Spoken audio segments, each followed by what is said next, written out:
Boa noite, pessoal. Estamos aqui para mais um estudo do livro Amor Imbatível Amor, de Joana de Ângeles. Estudo que a gente faz toda quarta-feira à noite. E hoje o tema é Busca de Si Mesmo.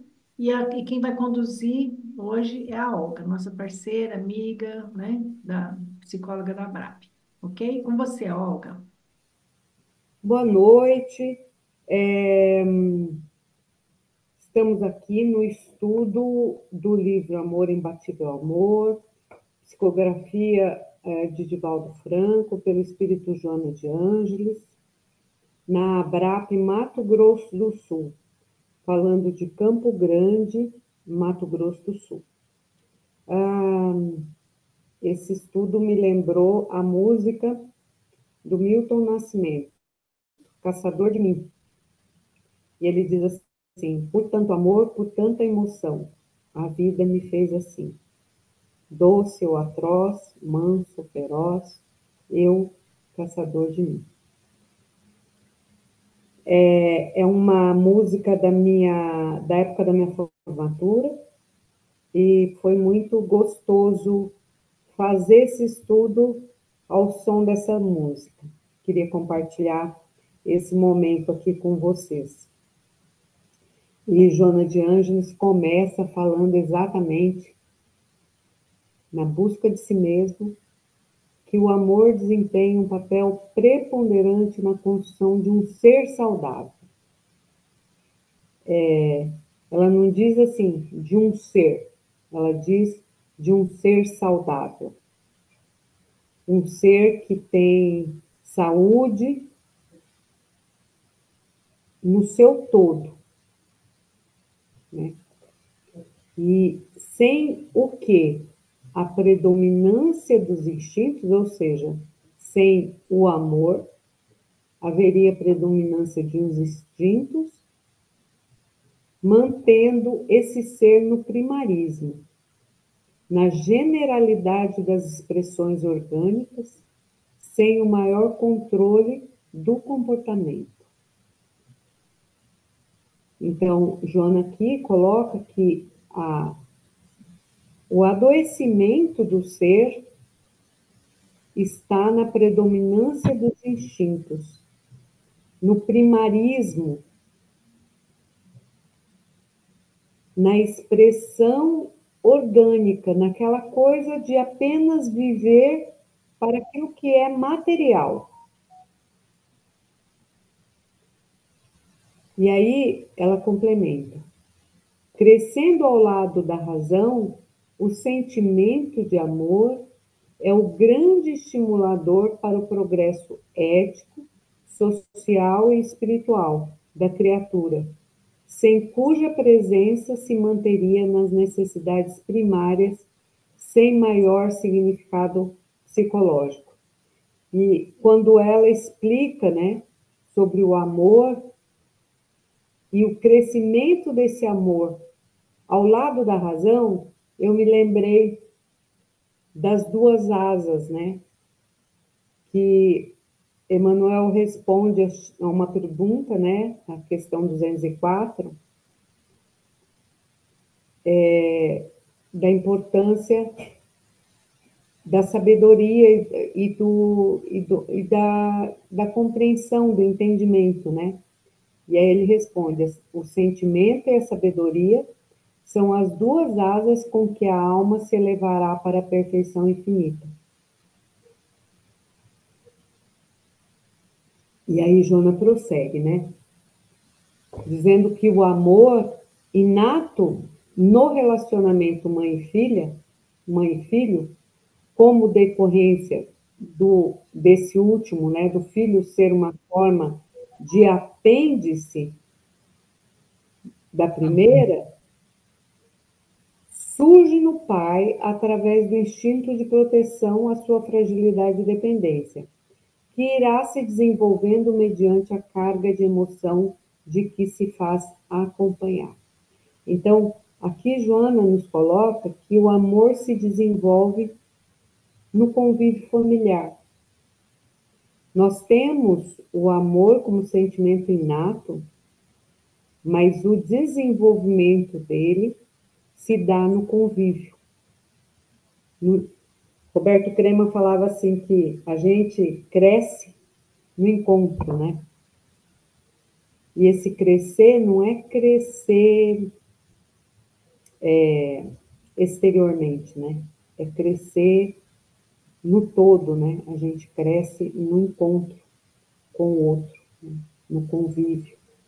Olga, Oi? só lembrar de você falar das figuras, tá? Das, Ah, é, das imagens. é Aham. verdade, é verdade. Nesse slide aqui, eu encontrei essa figura de duas crianças se abraçando, né? Elas estão sorrindo e elas estão como esse encontro que eu quis trazer, né? Esse encontro que traz esse desenvolvimento do amor, né? Porque quando a gente quando a gente está no convívio com o outro,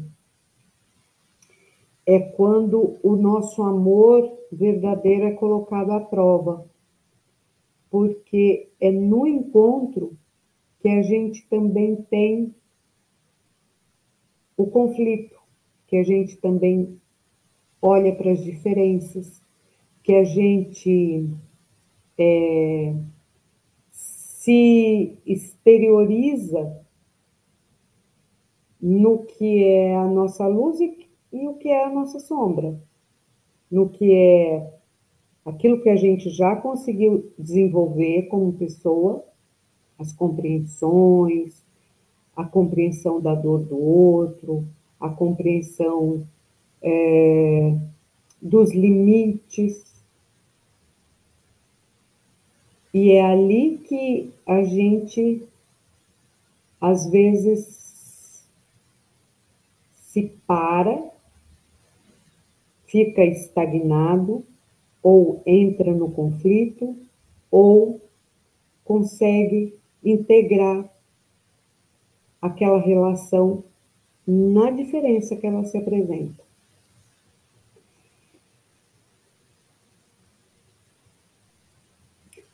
E aí Joana continua, né? À medida em que o amor se desabrocha, ele se desenvolve, ele desvela características individuais do espírito que é o ser, adquirindo e assimilando os conteúdos do meio social em que se encontra e que contribuem para a formação da sua identidade.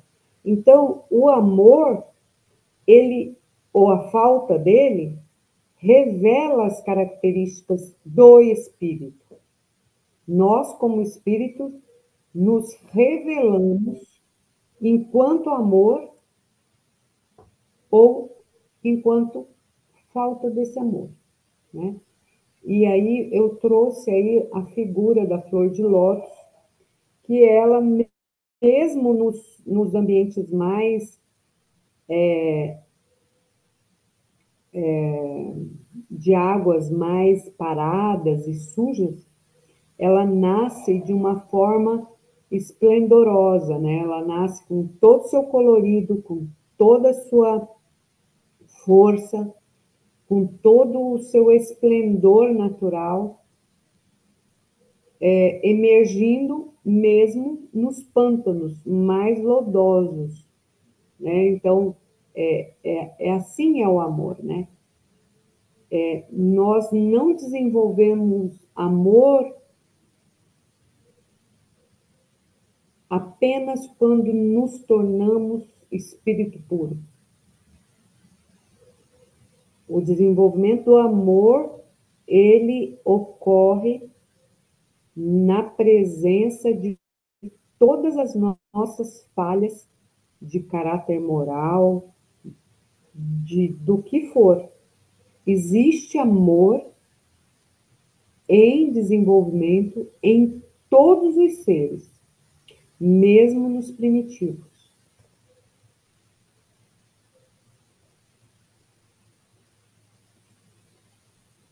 E aí ela vem complementando, né? que tais fatores, os inatos... desculpa, eu vou voltar aqui um pouquinho.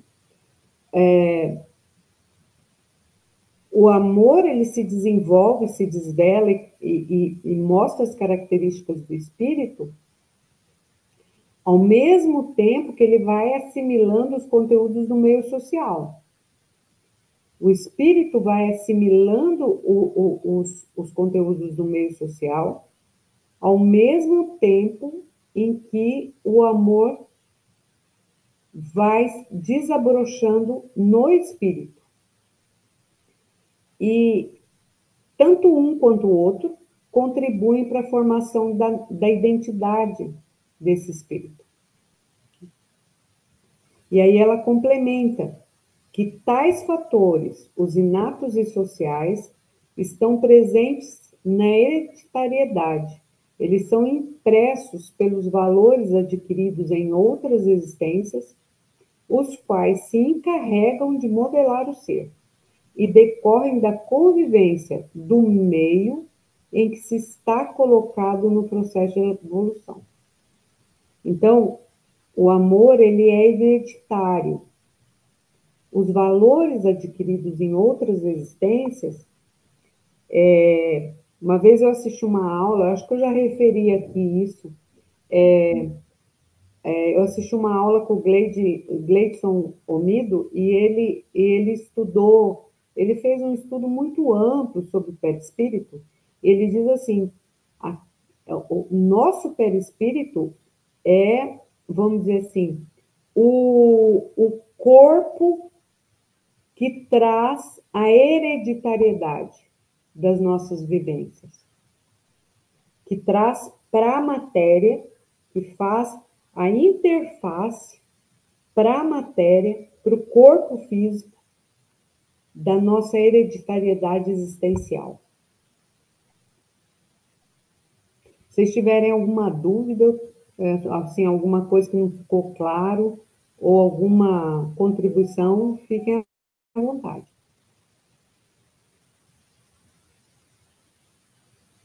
E aí, Joana, ela vem nesse crescente de vir trazendo para a gente esse raciocínio que ela vai desenvolvendo, e ela diz assim, no entanto, o ser real, ele está oculto pelo ego. Eu não falei da figura, né? Pelos condicionamentos, pelos impositivos sociais, sob a máscara da personalidade. Então, eu trouxe aqui uma figura de algumas pessoas que elas estão caminhando, dá a impressão de que elas são pessoas que desenvolvem diversos papéis, e foi isso que eu quis trazer com essa figura, né? Que a máscara da personalidade são os diversos papéis, as diversas biografias que nós desenvolvemos ao longo da vida. Então, por exemplo, assim, se uma pessoa ela trabalha numa determinada empresa, ela tem lá uma função, ela é, por exemplo, um operador, ou um gerente, ou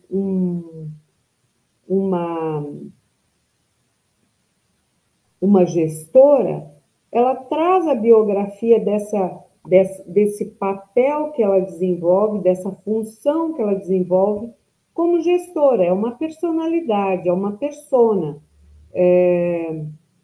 E lá ela é conhecida como a gestora, como gestor, como gerente, como operador, como o técnico. Na casa dela, ela pode ser o pai, a mãe, o irmão, o tio, a tia, a sobrinha. Isso são das nossas biografias, né? Outro dia eu estava assistindo uma palestra e aí o palestrante ele estava falando que nós, frequentemente, nós nos identificamos e passamos a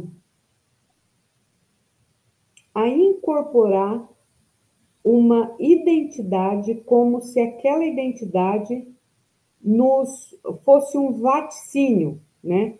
Fosse um destino. Então, por exemplo, assim, eu eu pedalo de bicicleta, né? E eu gosto muito, gosto de pedalar e agora, a partir do momento que eu passo a me identificar como ciclista, a me vestir como ciclista, a me comportar como ciclista, a, a, a participar de uma comunidade de ciclistas e e a ter uma, como que uma identidade específica para isso, eu perco muitas vezes o prazer que me levou a começar a pedalar, porque daí é tanto requisito para sair para pedalar, que a roupa tem que estar combinando, que o capacete tem que ser igual ao tênis, que não pode esquecer os pisca-pisca, que tem que ter, que acaba que aquilo deixa, deixa de ser o prazer. E muitas vezes eu deixo a Olga, que gosta de pedalar, não tem mais foco. O foco está todo naquela identidade que foi criada. Então, eu me lembrei muito dessa fala desse palestrante, do João Garriga, que é um grande estudioso da sistêmica familiar e é um gestalterapeuta na Espanha, e ele fala sobre essa identificação. E aqui a Joana ela fala assim: o ser real está oculto pelo ego, pelos condicionamentos, pelos impositivos sociais, sob a máscara da personalidade, daquela personalidade que eu vivo, me identifico no exterior, né? Então, assim, o que eu entendi desse parágrafo é que o amor, nesse momento, ele se oculta sob a máscara social.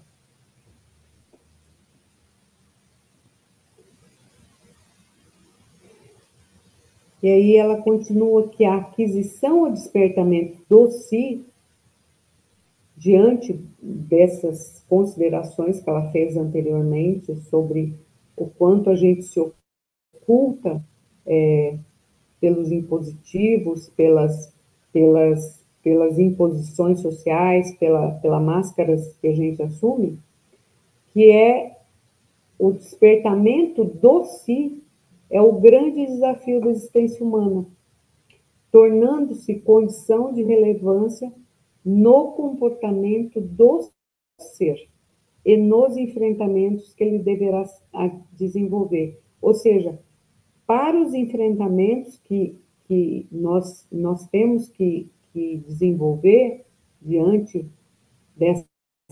desse autoencontro, dessa busca, desse despertamento para a nossa existência real, é muito importante que a gente esteja desperto, né?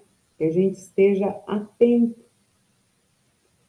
Então, descobrir o si, o ser verdadeiro, constitui um valioso desafio de natureza interior, impondo um mergulho no inconsciente, de forma a arrancar a realidade que se oculta sob aparência. O legítimo que está escondido no projetado. E aqui ela traz uma poética muito bonita, né? Que é essa, essa visão de que a gente projeta para o exterior uma imagem falsa, ou melhor, incompleta, né? O Haroldo Dutra Dias, ele diz assim, que que a gente não, não é imperfeito, nós somos incompletos, né? A gente não está completo, né? Então, a minha compreensão desses dois parágrafos é que o autoconhecimento é a chave para o despertar. E aí eu trago uma figura de um Buda que ele está entre a água e os bambus, em meio a flores de lótus, né? E a água são as emoções e o bambu é a sabedoria da flexibilidade, né? E a flor de lótus, ela representa esse desenvolvimento de toda a força, mesmo em águas lodosas, né? Então, achei essa figura muito representativa e muito de uma leitura muito bonita para esses dois parágrafos.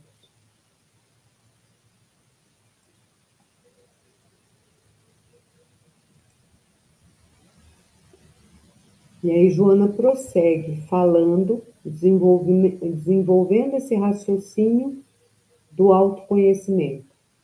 A conquista de si mesmo proporciona alegria e libertação de sentimentos subalternos, conflitivos. Ou seja, quando a gente consegue se conquistar, alcançar a conquista do si, do ser, do self real, né? Nós alcançamos a libertação de sentimentos conflitivos e subalternos.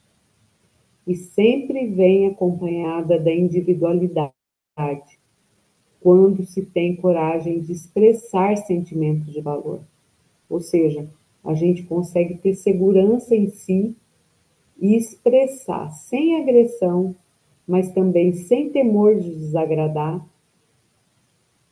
E quando se assume, a gente sabe exatamente o que a gente deseja. E bem assim como conseguir. Ou seja, é uma expressão de felicidade, né? É uma expressão de felicidade. A gente saber se expressar, saber onde a gente, o que a gente deseja, como a gente pode conseguir e saber da sua importância, da sua individualidade. E ela diz assim: adquirir-se a identidade, ou seja, a identidade real, experimenta-se uma irradiação de alegria, de prazer, que contagia, sem expressar de forma ruidosa e esfuziante, tornando-se tornando-se pleno e feliz diante da vida. E aí eu achei que isso é de uma coragem, né? Coragem de ser feliz, coragem de ser a gente mesmo, coragem da gente se, se, se assumir sem temor, saber se expressar sem agressão, mas sem temor de desagradar. Ainda que a gente desagrade, né? E isso é interessante que essa semana uma amiga me indicou um livro que chama A Coragem de Não Agradar, que é um exercício filosófico de questionamento, baseado nas teorias do Adler.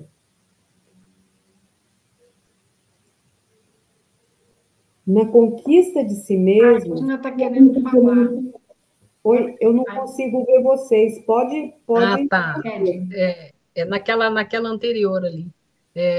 Eu lembrei aqui que quando a gente se liberta, consegue se libertar pelo, não sei se 100%, mas grande parte, né, da avaliação alheia, né, a gente adquire essa coragem, sabe? Assim que eu interpreto. Quando a Sim, gente tem essa libertação do parecer alheio, sabe? Sim, porque é quando a gente compreende que o outro é o outro e você é você. Que a gente não Uhum. fica nessa mistura, né? De que será que eu vou agradar? Será que. E se eu agradar? E se eu desagradar e a pessoa se afastar? Né? E se eu. E se a pessoa se afastar, o que será que eu fiz?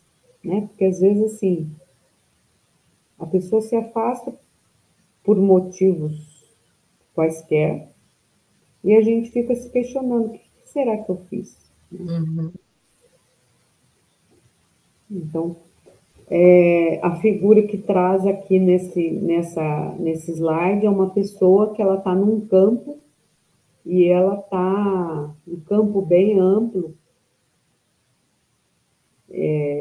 com pássaros voando no céu, e ela está exultante, assim, com os braços levantados, assim, se sentindo livre mesmo, né?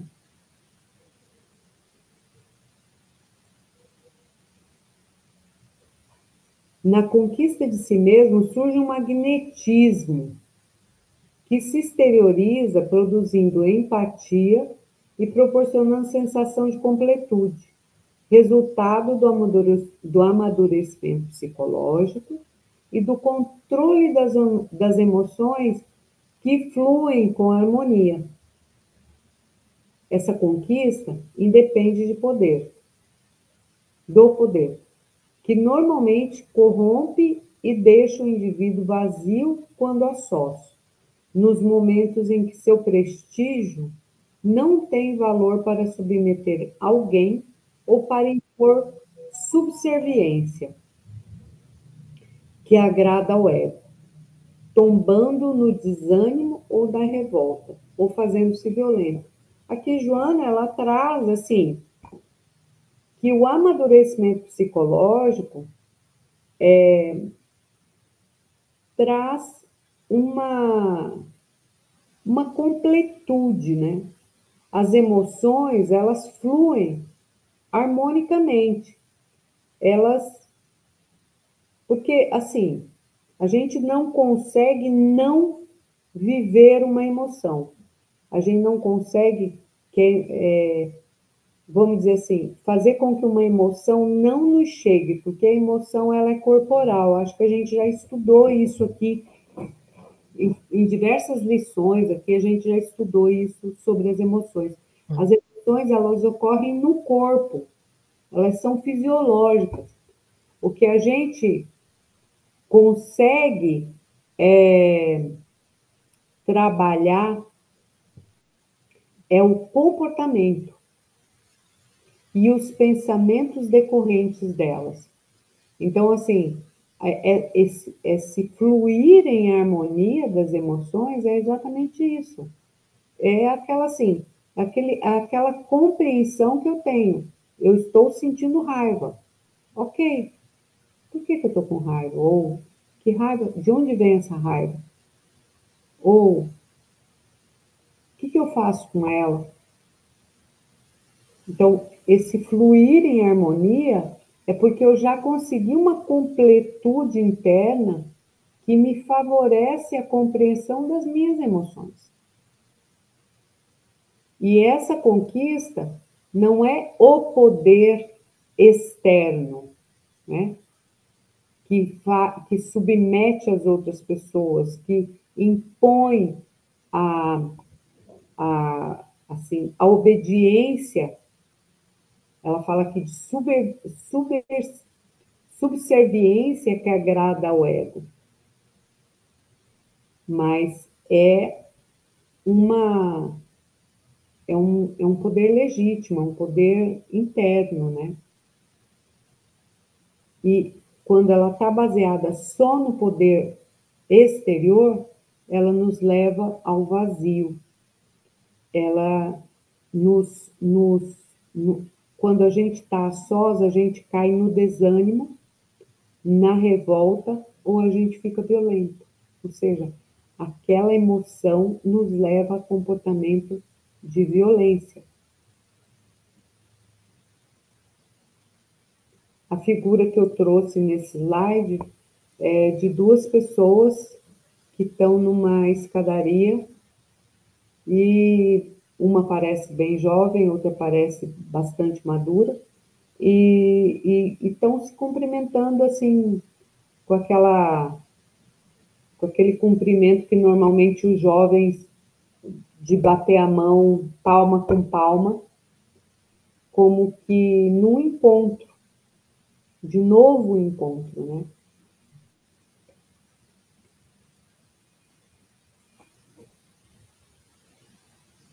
A presença de pessoas libertas, né, de pessoas que estão ou melhor, aqui é o contrário, a presença de pessoas que não se libertaram, que ainda estão presas nesse processo de desconhecimento de si mesmo,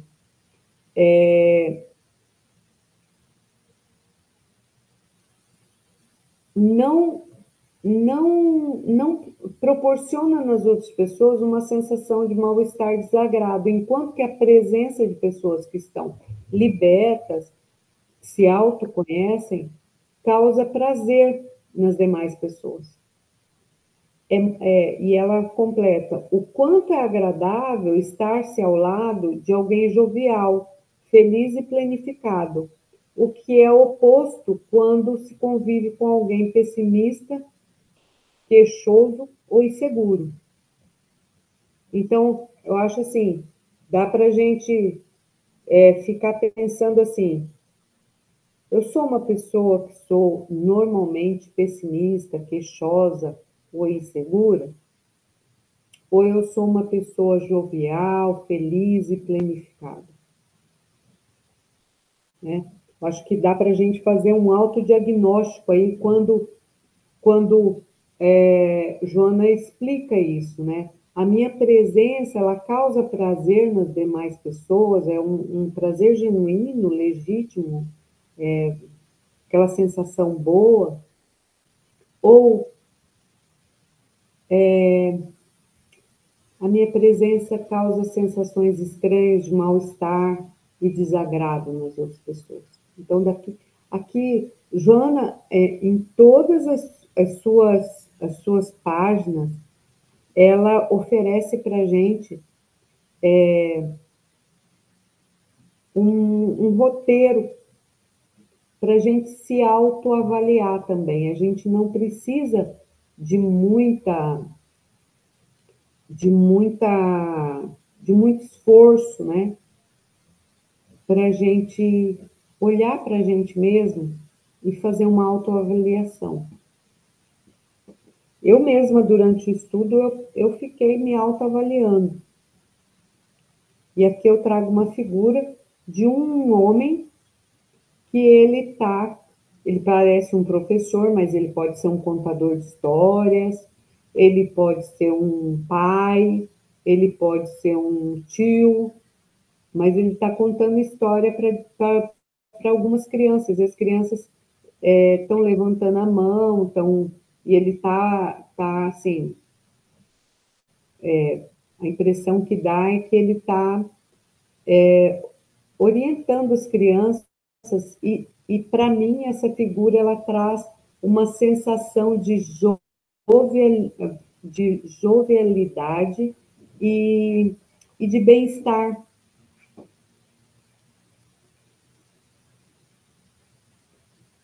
E aí Joana arremata, conclui, fecha com chave de ouro essa parte que ela vem explicando, né? Cada ser irradia o que é internamente. Mesmo que muito bem apresentado, pode produzir mal-estar. Aquela história, né? Por fora, bela viola, por dentro, pão bolorento. É o ditado antigo, né?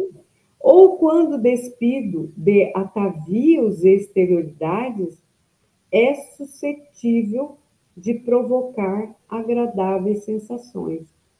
Ou seja, o externo é uma casca. né?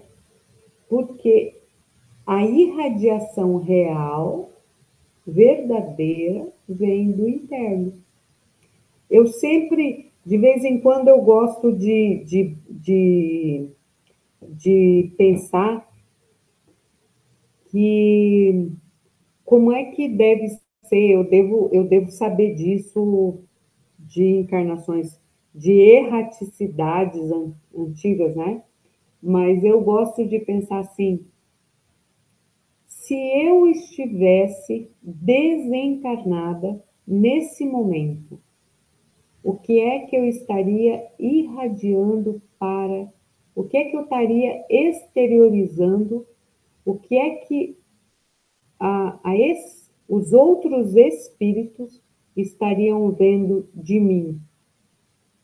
Como eu seria vista sem o corpo físico?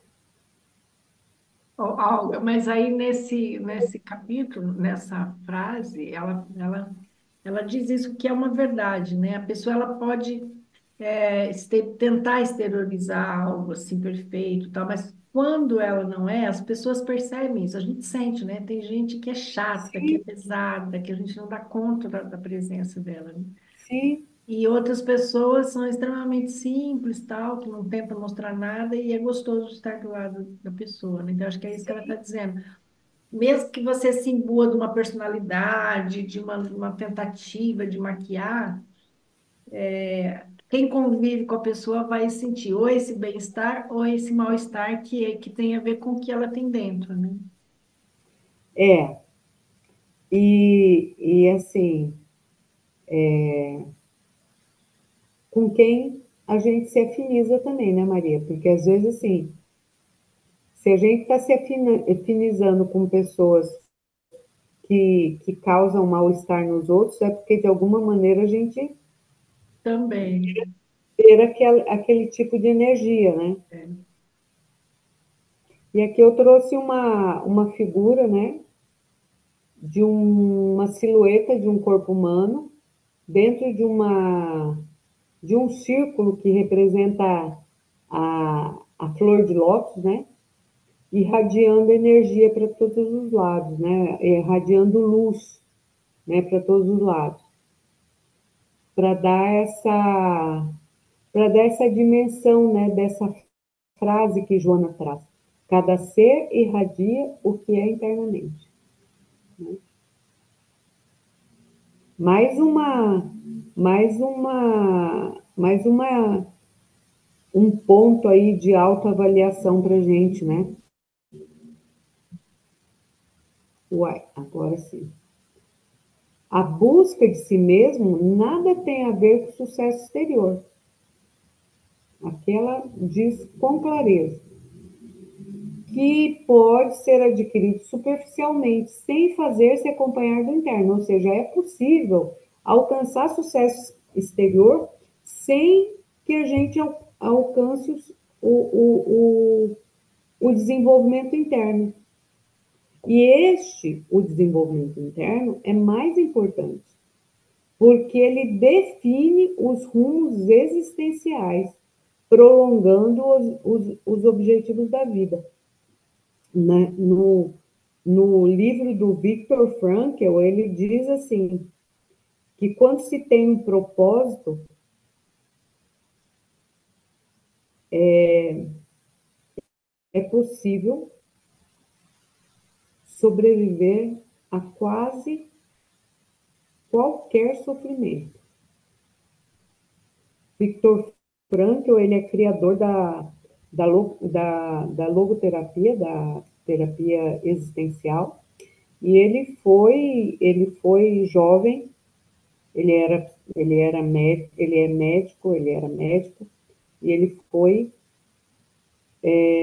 para o campo de concentração por ser judeu. E ele diz que ele só conseguiu sobreviver porque ele tinha um propósito. Então, a busca de si mesmo, ao meu ver, ele tem a ver com o propósito, né? Se eu alcanço rumos existenciais verdadeiros, eu estou no caminho certo do meu autoencontro.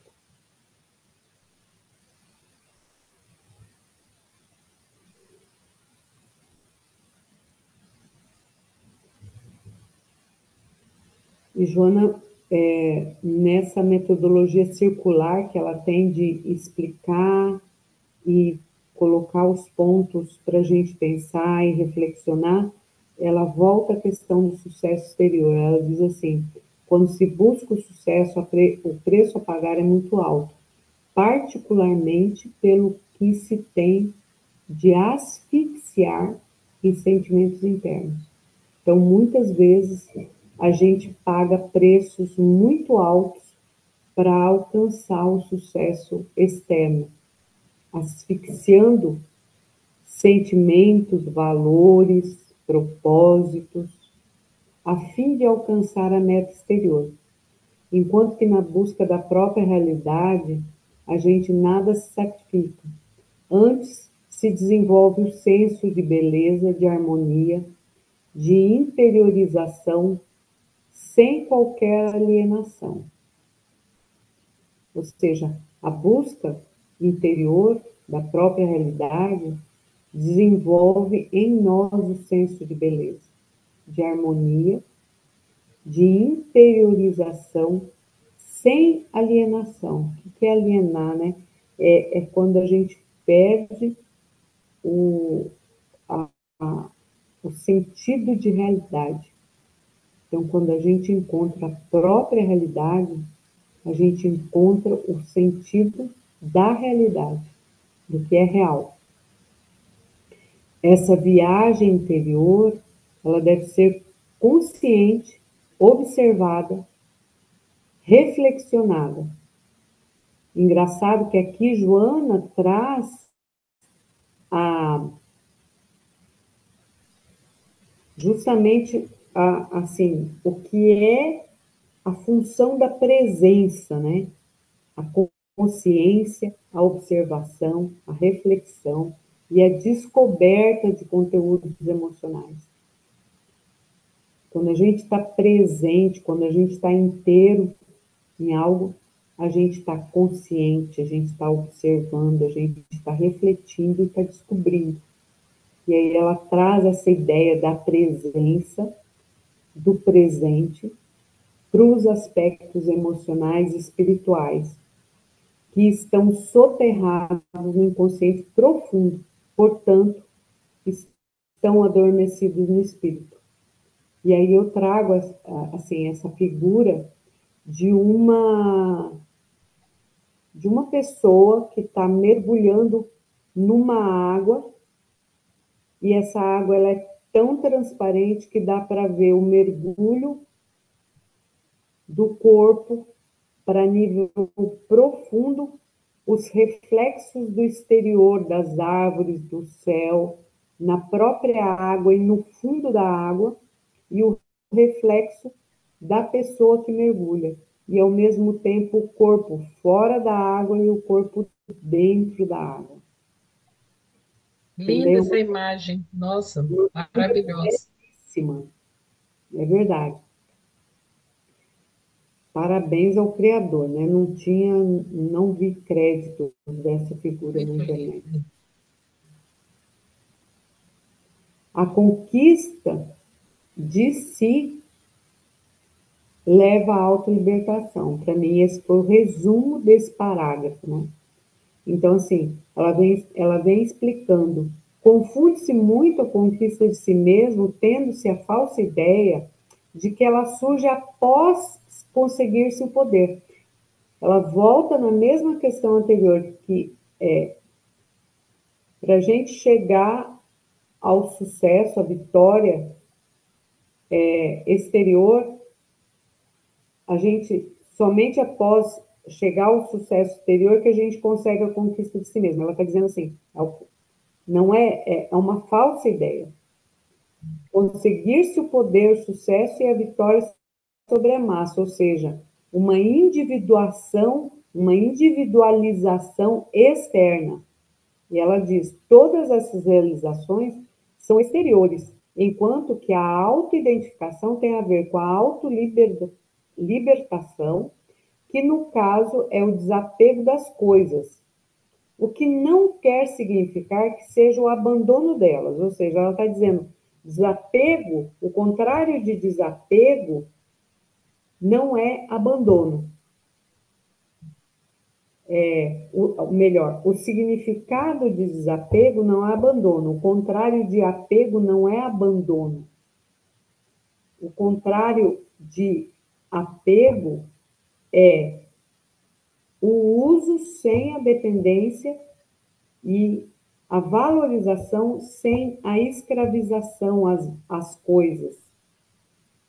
Então, ser desapegado não é ser uma pessoa que abandona as coisas, que deixa a própria sorte as coisas. Não. Ser desapegado é uma pessoa que consegue fazer uso sem dependência, valorização sem escravização.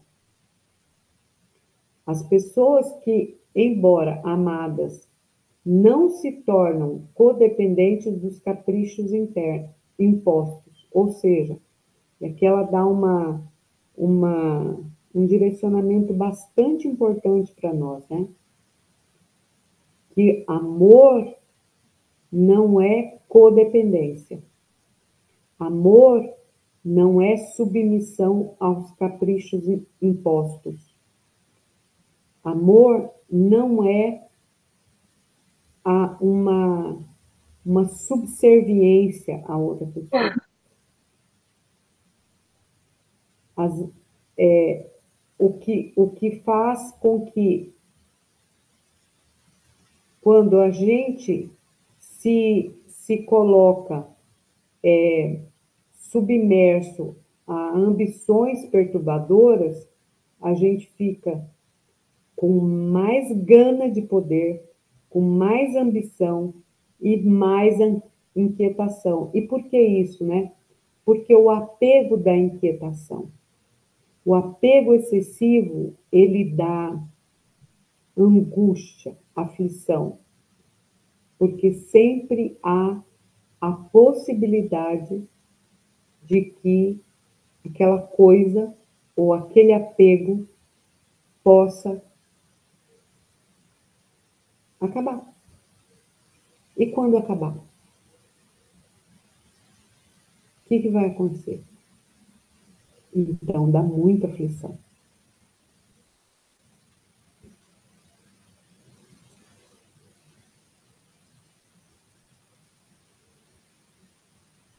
A figura, ó, da outra. A figura, é verdade. A figura está difícil de explicar, mas é uma silhueta humana que é com traços assim bem diáfanos, assim, bem leves, bem soltos, que está numa. A impressão que dá é que está voando assim para o alto e que tem uma luz, uma claridade, e essa figura está solta, está liberta, assim, apenas ligada por uma trajetória assim, de voo que ela está fazendo.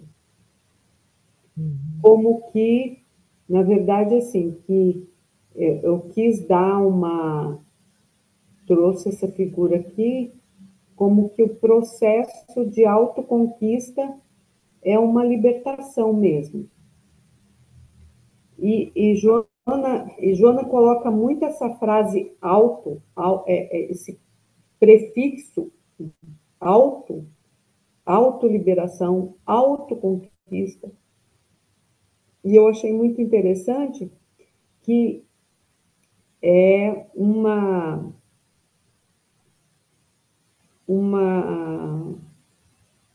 linguística que traz para a gente que esses processos são realizados por nós.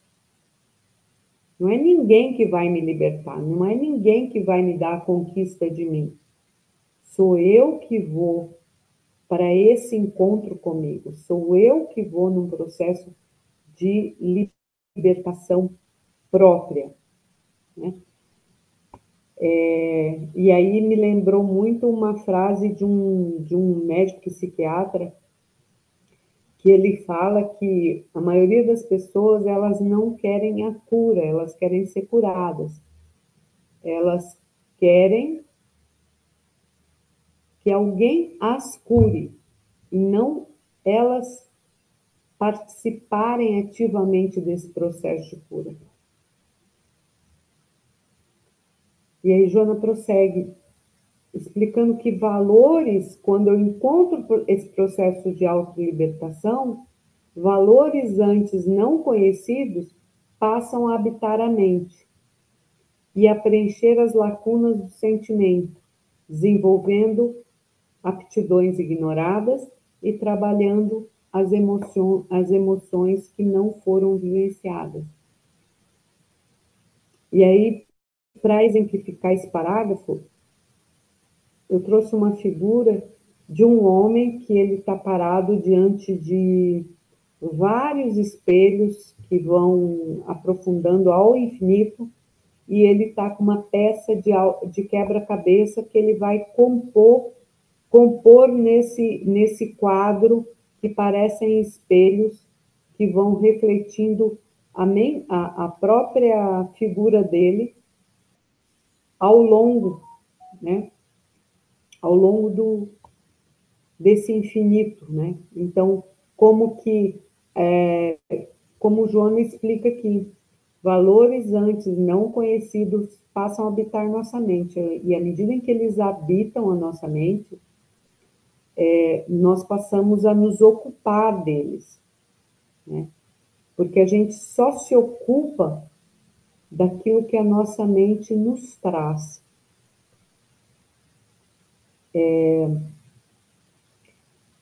Começam a preencher lacunas do sentimento, ou seja,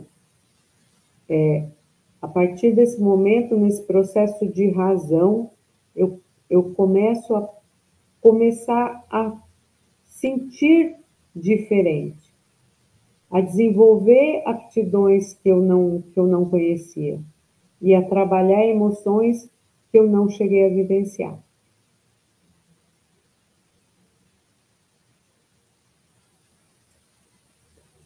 Nessa incursão interior, ou seja, nesse trajeto de interiorização, o indivíduo, a pessoa, o ser, ele descobre quem se é, quais as possibilidades que existem e se encontram à disposição dele, como desenvolver seus propósitos de crescimento íntimo e viver plenamente em harmonia consigo, bem como em relação com as demais pessoas e com a natureza.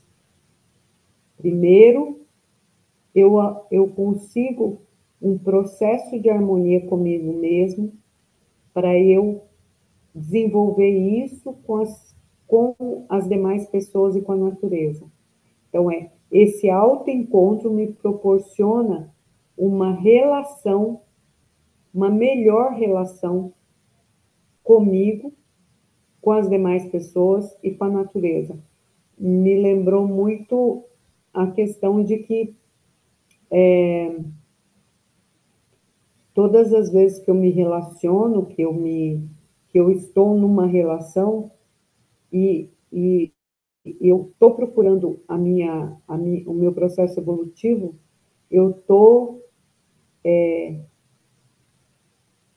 buscando o meu autoencontro, o encontro com as pessoas e o meu encontro com Deus. Então, são essas três dimensões que se desenvolvem nesse processo de autoconhecimento. Ocorre nessa fase um peculiar insight, e essa iluminação norteia a conduta, que se assinala pela harmonia e confiança em si mesmo, nas atitudes, nas metas estabelecidas, trabalhando pelo crescimento intelecto-moral, que era disso que a gente falava naquele slide, quando a gente encontra a nossa identidade sabe se relacionar sem agressão e, ao mesmo tempo, sem temor de desagradar, porque a gente já alcançou uma harmonia e uma confiança em si. E a gente já trabalha num fluxo harmônico, né? E por isso que eu trouxe essa figura dessa silhueta, dessa pessoa, que ela está irradiando para si e para o meio, assim, umas correntes, umas imagens coloridas, concêntricas. Então, nessa relação com o mundo.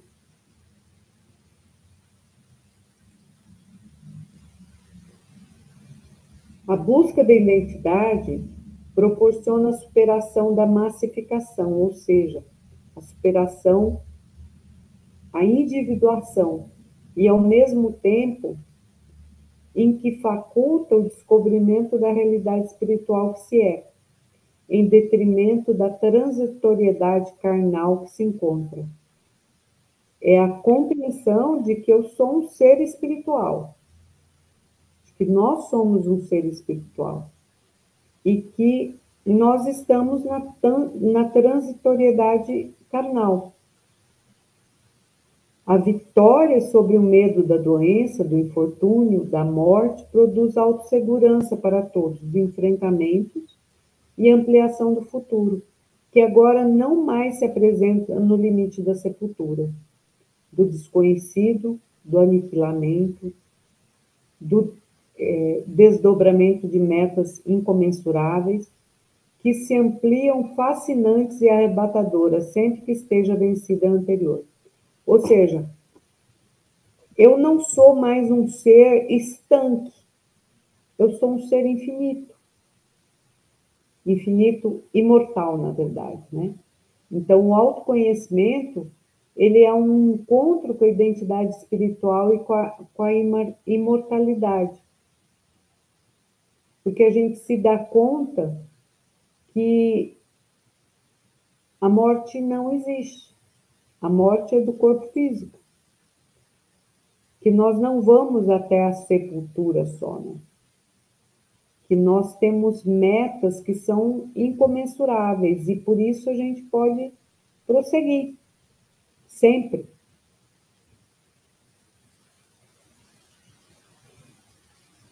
Enquanto a busca do poder é exterior, a insatisfação corrói.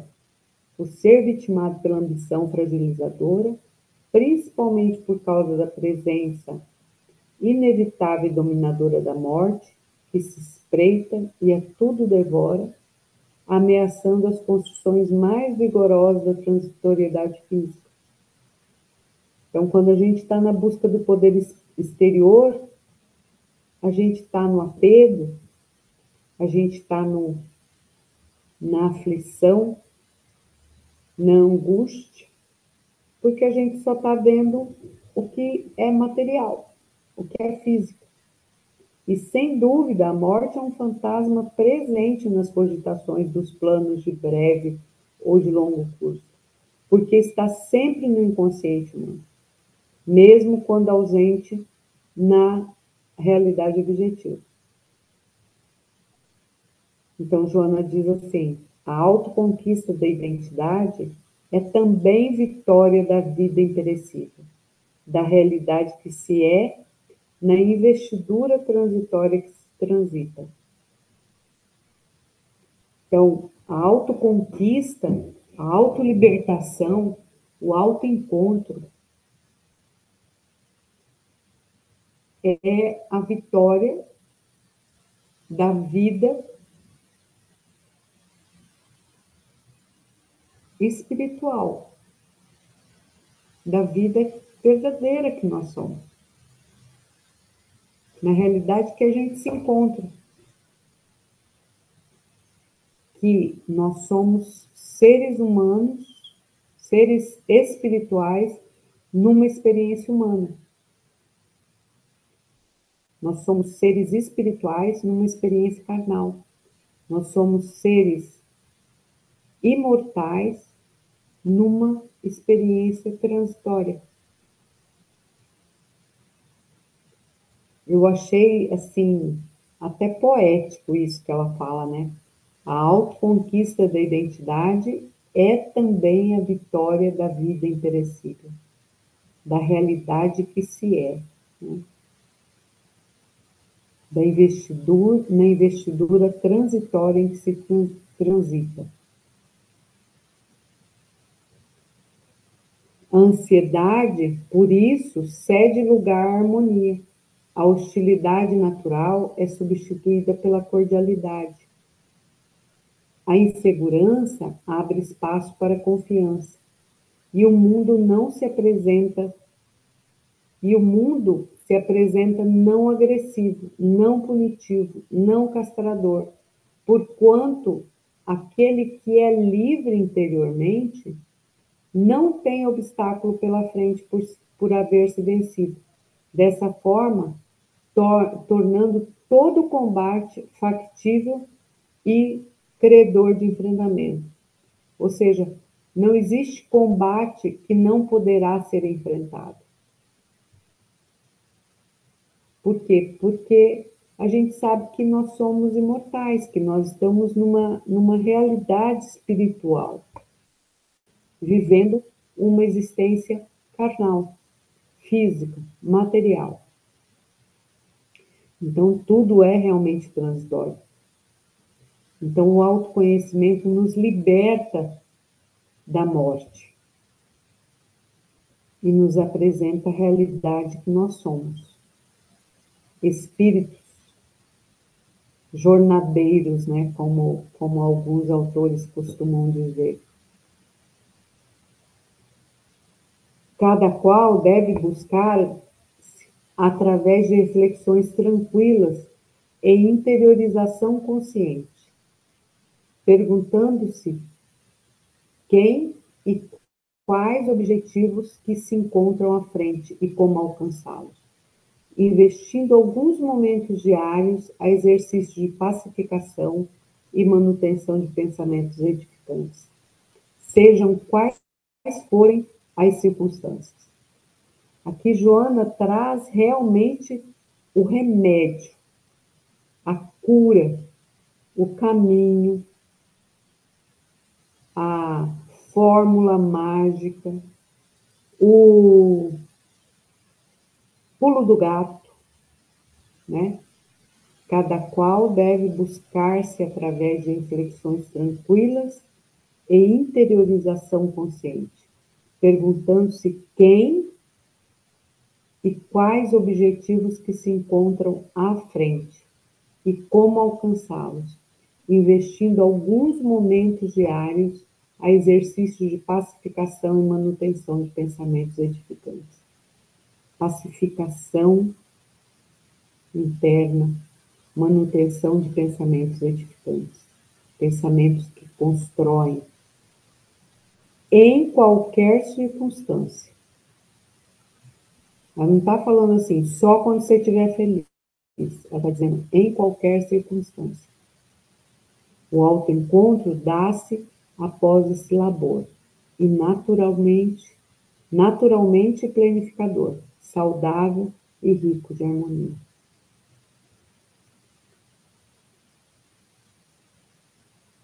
E é isso. Com esse slide, com essa pessoa aqui em posição de meditação, Joana traz, assim,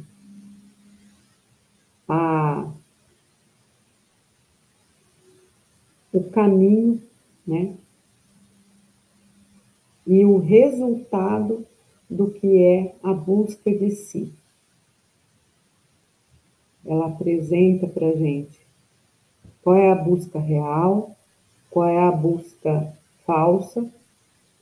A busca real é interna, a busca falsa é externa, a busca interna nos tranquiliza, nos harmoniza, a busca externa, exterior, nos aflige, nos sufoca, nos angustia, porque está carregada de apego, está carregada de submiss, sub, submissão dos outros às nossas formas de ser, e a busca interna nos pacifica, nos harmoniza, porque ela é a real, e, e porque a gente está num processo de autoencontro, que a busca interna nos traz essa realidade espiritual de quem efetivamente nós somos, seres espirituais e imortais, e a busca externa nos apresenta esse encontro com a morte inevitável de tudo, com a destruição inevitável de tudo. E que por isso o externo acaba e o interno perdura. Então, é essa reflexão que a lição me trouxe e que eu trouxe aqui hoje para apresentar nesse estudo. Muito obrigada pela, pela, pela presença de vocês aqui. Eu vou interromper o compartilhamento, ok? Ok. Muito bom. Parabéns, Olga. Lindo esse texto, né? Muito bonito, muito. Maravilhoso esse texto. Maravilhoso.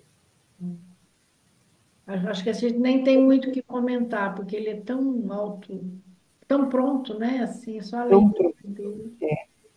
Eu tenho algumas coisas que ficaram para mim. Uhum. Posso começar? claro, Edna.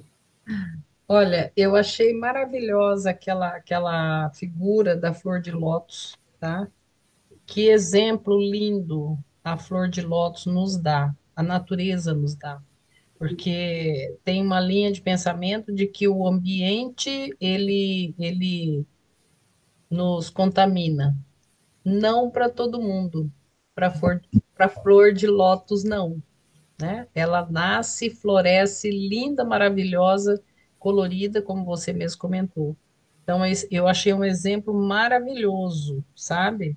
A própria flor de lótus. Então, isso ficou para mim, sabe? Tem uma Independente, curiosidade, né, sobre a flor de lótus, que ela não se suja. Se você jogar sujeira em cima dela, ela não se lambuza de sujeira. Ela fica limpa. porque ela tá mostrando exatamente o que essa lição É. traz, Uhum. né? A pessoa ela já está completamente plena nela mesma. Então, a flor de lótus, para mim, né? Ainda mais com esse exemplo que a Maria falou, para mim, e é assim que a gente deve fazer a nossa trajetória, né? Da busca de nós mesmos, né? Para chegar nesse ponto da flor de lótus, sabe? Independente do ambiente, né? Caótico, hostil, a gente pode ser uma flor de lótus. A natureza mostra isso. A flor de lótus aí ficou maravilhosa, Olga. Eu acho que assim você foi feliz nesse exemplo, tá? Sobre o propósito, o outro slide, né? Eu coloquei a seguinte frase, né? Que quem sabe seu propósito já está conectado com o céu, né? Então, assim, o ego já não está no domínio. Ele voltou para o lugar dele, que é um operador do próprio self, né? Então, achei bem legal isso. E outra coisa que me chamou atenção é que a busca interior, ela é leve, né? Não causa sofrimento, sabe? O que pode causar sofrimento, como a Joana traz, é essa busca ainda exterior, né? Essa ela custa, né? Mas a Sim, interior, ela é leve, né? Foi isso que ficou. Então, essas três coisas ficaram para mim. obrigada, Edna. Eu que agradeço. Essa flor de lótus, para mim, fez toda a diferença hoje. E eu vou fazer só um comentário assim, todo esse texto traz essa busca de si, que é o que também o Jung chama da individuação, né? É você buscar dentro de você e se transformar naquilo que você é, né? Esse é o processo da individuação, né? Eu me tornar aquilo que eu sou, eu ter o direito de ser aquilo que eu sou, né? Eu exercer as habilidades que eu tenho, né? Esses dias eu fiz um pouco essa reflexão, né? Porque, assim, a gente sabe que todo mundo tem um planejamento encarnatório, né? A gente tem um planejamento encarnatório, né? Eu venho para cá para aprender alguma habilidade, né? Então, a gente vem desenvolver alguma habilidade. Esse é o objetivo das encarnações, né? Fazer com que a gente aprenda alguma habilidade nova. E aí, muitas pessoas, a gente sabe também que às vezes vem e faz o tal do desvio encarnatório, né? A pessoa esquece né? Ela não consegue fazer a trajetória para a qual ela planejou, né? E aí, foi uma reflexão que eu fiz esses dias e vem bem de encontro com o texto, assim, né? Será que eu estou cumprindo o meu planejamento encarnatório, né? Como saber, né? Eu acho que eu acho que para saber se a gente está realmente cumprindo, se a gente realmente tá fazendo aquilo que foi planejado, é exatamente esse olhar para dentro, né?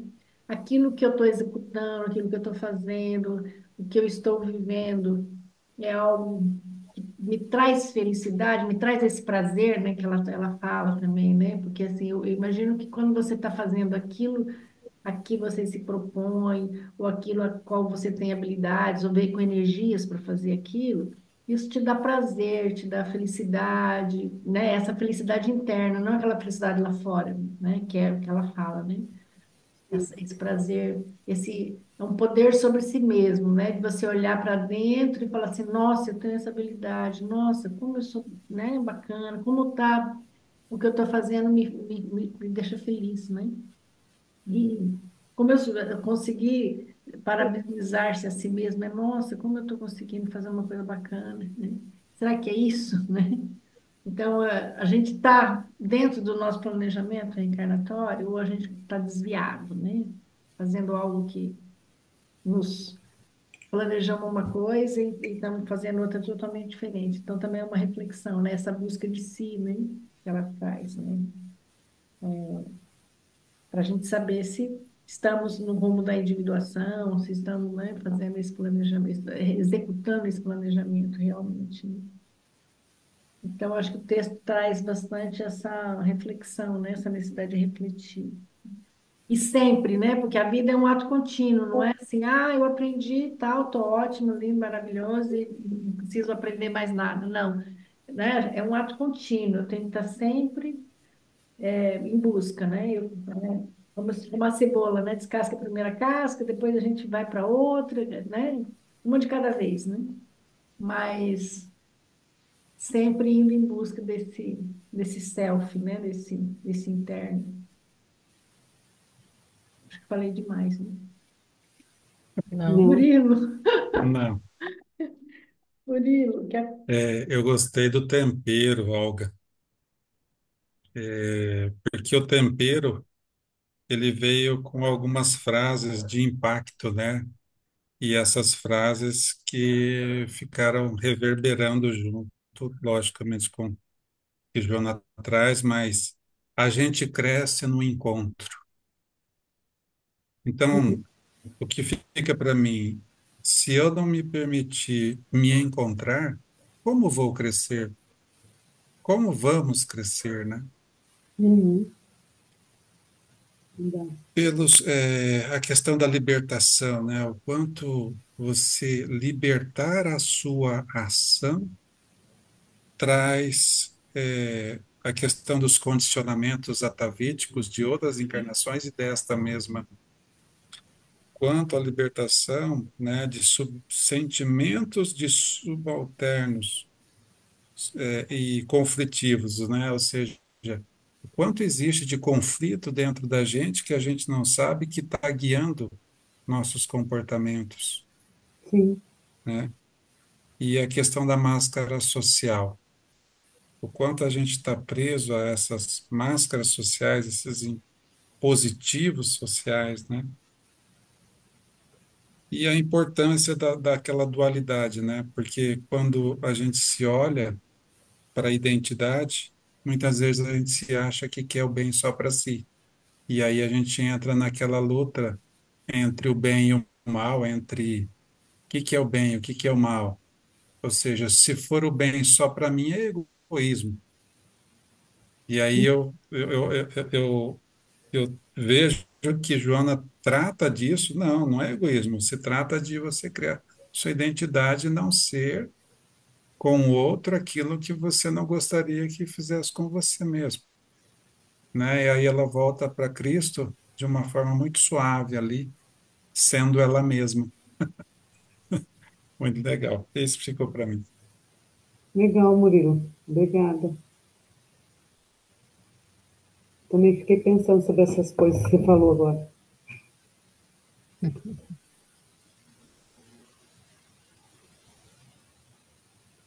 Bom, muito bom isso tudo. Nossa, eu acho que agora eu entendi meu sonho. né?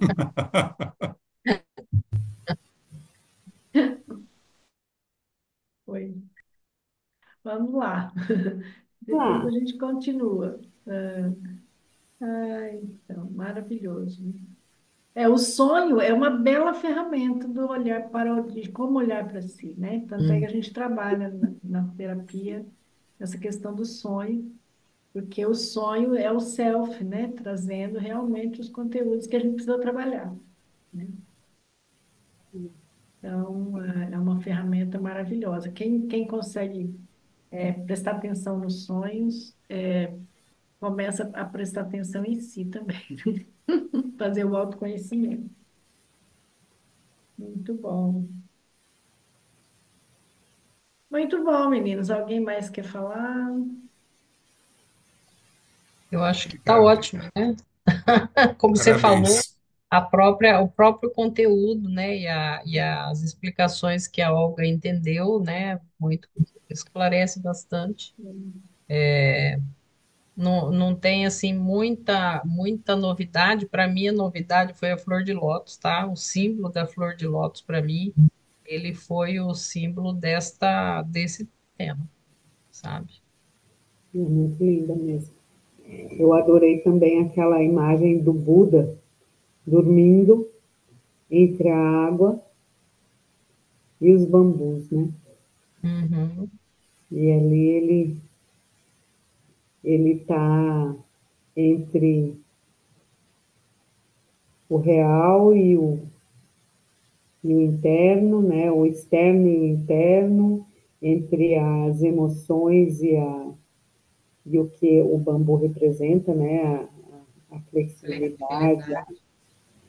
E ele está rodeado de flor de lótus, né? Ou seja, ele está ali naquele intermediário ali, muito lindo mesmo.